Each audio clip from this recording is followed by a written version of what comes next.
एक छोटा सा गांव था। इसमें मीरा नाम की एक लड़की रहती थी। मीरा की माँ बचपन में ही मर गई थी। सौतेली माँ उसे बिल्कुल प्यार नहीं करती थी। उसके लिए वह घर में काम करने वाली केवल एक नौकरानी थी। मीरा का सौतेला भाई सोनू भी मीरा को बिल्कुल पसंद नहीं करता था। मीरा के पिता उसे प्यार तो करते, परंतु अपनी पत्नी से बहुत डरते। एक दिन की बात है, जल्दी जल्दी खाना बनाते हुए उसने सब्जी जला दी। बदबू सूंघकर माँ रसोई में आ गई। अरे ओ, अब क्या किया तूने? माँ, वो थोड़ी सी सब्जी जल गई है। माँ गैस पर रखे बर्तन के अंदर देखकर, हाय, ये क्या किया तूने? तेरा बाप कोई टाटा अंबानी थोड़े ही है जो तू रोज रोज नुकसान करती रहती है। माँ, माफ कर दो। मेरा लाडला आता ही होगा, अब क्या वो तेरा सिर खाएगा? माँ, मैं जल्दी से कुछ बना देती हूँ। तभी मीरा के पिता आ जाते हैं। बता अब इन्हें, कैसे जली ये सब्जी? बाबा, कल मेरी परीक्षा है, इसलिए जल्दी जल्दी काम निपटाने के चक्कर में ये सब्जी जल गई। और पढ़ा लो इसे। मैं कहती हूँ इस बार के बाद इसकी पढ़ाई बंद। पढ़ ली जितना पढ़ना था, अब घर के काम ढंग से सीखे। पर मैं आगे पढ़ना चाहती हूँ। हाँ हाँ, तेरी आगे की पढ़ाई का खर्च कौन करेगा? इतनी मुश्किल से तो घर का खर्च चल पा रहा है। तू क्या हमें भूखों मारना चाहती है? पर मैंने कह दिया ना, अब ये नहीं पढ़ेगी। तभी बाहर के कमरे से मीरा के भाई सोनू की आवाज आती है। ओ माँ, कहाँ हो? उसकी आवाज सुनकर माँ कमरे में जाती है। सोनू के साथ गांव का बूढ़ा सेठ जमना लाल भी था। सोनू माँ के कानों में धीरे से कुछ कहता है, जिसे सुनकर लालची माँ की आंखें बड़ी हो जाती हैं। तभी मीरा के पिता भी आ जाते हैं उन्हें देखकर। और भैरो, कैसे हो? सुना है आजकल तुम्हारा काम धंधा मंदा चल रहा है।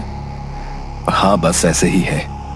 तभी मीरा की माँ जोर से चिल्लाती है, मीरा, अरे ओ मीरा, देख सेठ जी आए हैं, जल्दी से बढ़िया सी चाय बना कर ला। सुनिए जी, सेठ जी मीरा को बहुत पसंद करते हैं, उससे शादी करना चाहते हैं, और इनसे अच्छा लड़का हमें कहाँ मिलेगा? क्या कह रही हो? तुम्हें ये बुढ़ा कहाँ से लड़का दिखता है? ये 5 बार शादी कर चुका है। इसके 3 बच्चे तो मीरा से भी बड़े हैं। उम्र में जमनालाल मुझसे भी बड़ा है। मैं अपनी फूल सी बच्ची इस कपटी को नहीं दूंगा। अबे, मुझे बुढ़ा कहता है? तेरी हैसियत क्या है? पूछ अपने सोनू से, पूरे 10,000 देने का वादा किया है इससे। मेरे घर से अभी इसी समय निकल जाओ। भैरव का गुस्सा देखकर माँ चुप हो जाती है और सोनू वहाँ से चुपचाप खिसक जाता है। कुछ दिनों बाद भैरव की तबीयत बहुत खराब हो गई।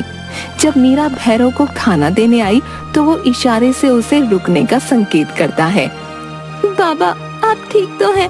आपको कुछ चाहिए? बेटी, मुझे माफ कर देना। शायद अब मैं ज्यादा दिन तक ना जी पाऊं। बाबा, आप ऐसा मत कहिए, आप जल्दी ठीक हो जाएंगे। बेटी, मेरी एक बात ध्यान से सुन। तू कभी अपनी माँ और भाई पर विश्वास मत करना, और मेरे जाने के बाद यहाँ मत रहना। ये दोनों रुपए के लालच में तेरे साथ कुछ भी कर सकते हैं। मीरा रोते हुए हाँ में सिर हिलाती है। तभी उसकी माँ आ जाती है और वो चुप हो गए।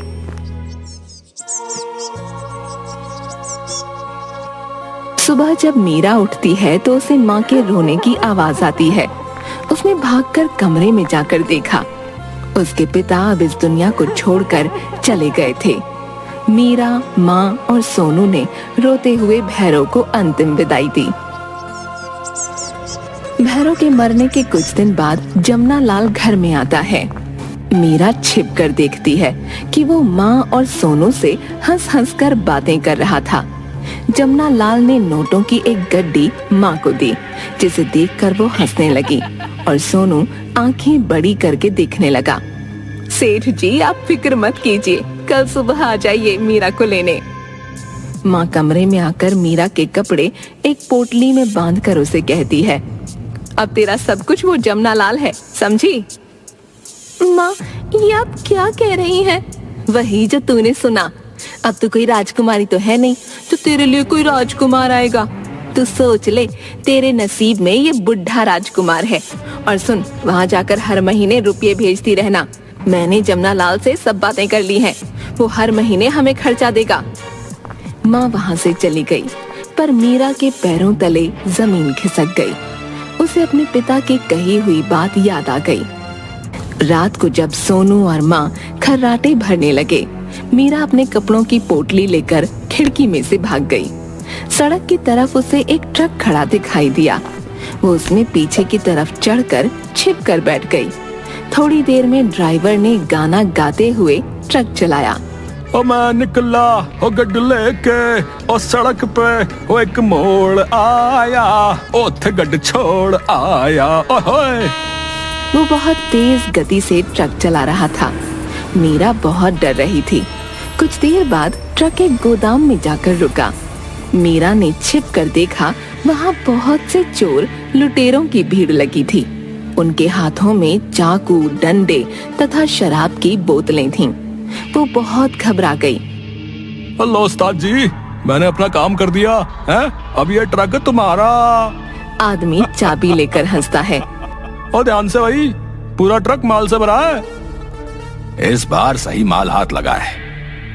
और मैं निकला हो गड्डी लेके और सड़क पे एक मोड़ आया और गड्डी छोड़ आया। गाता हुआ वहाँ से चला गया। हाँ भाई, आ जाओ सब, ट्रक को अभी खाली करना है। बस उस्ताद जी, थोड़ी चढ़ाकर अभी आते हैं। सुनकर मीरा बहुत डर गई। जब सब शराब पीने लगे, मौका देखकर वो ट्रक से उतरकर छिपते हुए गोदाम से बाहर निकल गई। हाथ में पोटली लिए वो रात के अंधेरे में शहर में भटकने लगी। किसी को सामने से आता देखती तो छिप जाती। वो चलते हुए एक बहुत बड़े होटल के सामने पहुंची। वहाँ बहुत सी गाड़ियाँ खड़ी थीं। तभी चौकीदार डंडों से कुत्तों को भगाते हुए वहाँ आया। उसे देखकर मीरा गाड़ियों के बीच में छिप गई। चौकीदार बार बार आ जा रहा था। उसे कुछ समझ नहीं आया। उसने गाड़ियों के दरवाजे चेक किए तो एक गाड़ी का पिछला दरवाजा खुल गया और वो उसमें घुसकर छिप गई। कुछ देर बाद उस गाड़ी का मालिक आ गया और उसे चलाने लगा। रास्ते में उसे पीछे की सीट पर कुछ गड़बड़ लगी। उसने पीछे मुड़कर देखा तो कोई नहीं था।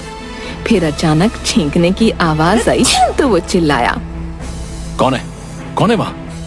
बाहर निकलो, नहीं तो पुलिस को कॉल करता हूँ। नहीं नहीं, पुलिस को मत बुलाइए।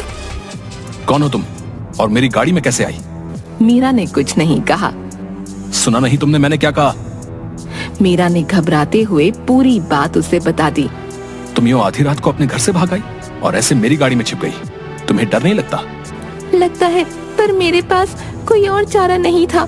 वो जमुना लाल पता नहीं मेरे साथ क्या करता। आप गाड़ी रोक दीजिए, मैं चली जाती हूँ। कहाँ जाओगी? यहाँ तुम्हारी जान पहचान का है कोई? नहीं, कोई नहीं है। आप परेशान मत होइए, मैं देख लूंगी। क्या देख लोगी? मुझे एक जगह पता है, वहाँ छोड़ देता हूँ। तुम्हें कोई काम वाम आता है? मीरा नाम में सिर हिला देती है। अनिल उसे वुमेन हॉस्टल ले जाता है। मीरा जाने लगी तो उसने उसे कुछ रुपए दिए। नहीं नहीं, मुझे नहीं चाहिए। रख लो, वैसे भी ज्यादा नहीं है। और हाँ, मैं कल सुबह 10 बजे तुम्हें यहीं मिलूंगा। तुम्हें कोई काम दिलवा देता हूँ। अगर तुम्हें विश्वास हो तो आना, नहीं तो रहने देना। कहकर वो चला गया और मीरा हॉस्टल में चली गई। सुबह 10 बजे जब वो बाहर आई तो अनिल गाड़ी लेकर पहले से वहाँ मौजूद था। वो गाड़ी में बैठ गई। आप मुझे क्या काम दिलवाएंगे? देखो मीरा, तुम्हारी तरह मेरा भी इस दुनिया में मेरी दादी के सिवा और कोई नहीं है, पर आजकल वो बहुत बीमार रहती है। मैं चाहता हूँ कि तुम उनकी देखभाल करो। क्या तुम ये काम करोगी? इस समय तो मैं कुछ भी काम कर लूंगी। वैसे तो एक नर्स आती है, वो तुम्हें सब कुछ समझा देगी। और हाँ, तुम वहाँ रह भी सकती हो। गाड़ी एक आलीशान बंगले के सामने जाकर रुकी। मीरा ने इतना बड़ा घर पहले नहीं देखा था। अनिल अंदर जाकर एक नर्स से मीरा को मिलवाता है। ये मीरा है, आज से दादी के साथ रहेगी। आप इसे सब समझा दीजिए। कहकर वो चला गया। नर्स उसे दादी से मिलवाती है। मीरा दादी की मन से सेवा करती है, उन्हें समय पर दवा देती है, खाना खिलाती है, उनसे बातें करती है। एक दिन, दादी आप कैसी हैं? मैं बिल्कुल ठीक हूँ। ये मीरा है ना, अब मुझे बीमार ही नहीं होने देती। अच्छा दादी, मुझे देर हो रही है, मैं आपसे बाद में मिलता हूँ। उसके जाने के बाद मीरा दादी को बताती है कि उनका पोता अपना बैग वहीं भूल गया है। दादी, ये बैग तो यहीं रह गया। जरा खोल तो इसमें क्या है। बैग नोटों से भरा था। इसमें तो लाखों रुपए लगते हैं। सुन मीरा, इन्हें चुपचाप तू रख ले, तेरा जीवन संवर जाएगा, किसी को कुछ नहीं पता चलेगा। नहीं नहीं दादी, ये आपके पोते अनिल की कमाई है। आप भी ना कैसी बातें करती हो, वो परेशान हो रही होंगे। कहकर वो अनिल को फोन करके बैग के बारे में बता देती है। शाम को अनिल बैग लेने आता है तो दादी उससे कहती है, बेटा एक बात कहूँ तो बुरा तो नहीं मानेगा। कहिए ना दादी। मैंने तेरे लिए एक लड़की देखी है। मैं कुछ समझा नहीं। तू मीरा से शादी कर ले। इससे अच्छी और प्यारी लड़की न मैं ढूंढ सकती हूँ और न तू। अगर तुझे कोई एतराज न हो तो। दादी पर मीरा की अपनी पसंद है, वो भला मुझे क्यों? तभी मीरा आ जाती है। इसे मैं पहले से ही अपने मन की बात बता चुकी हूँ। अगर तुम दोनों तैयार हो तो मेरा आशीर्वाद ले लो। दोनों हाँ में सिर हिलाते हुए दादी के पैर छूते हैं।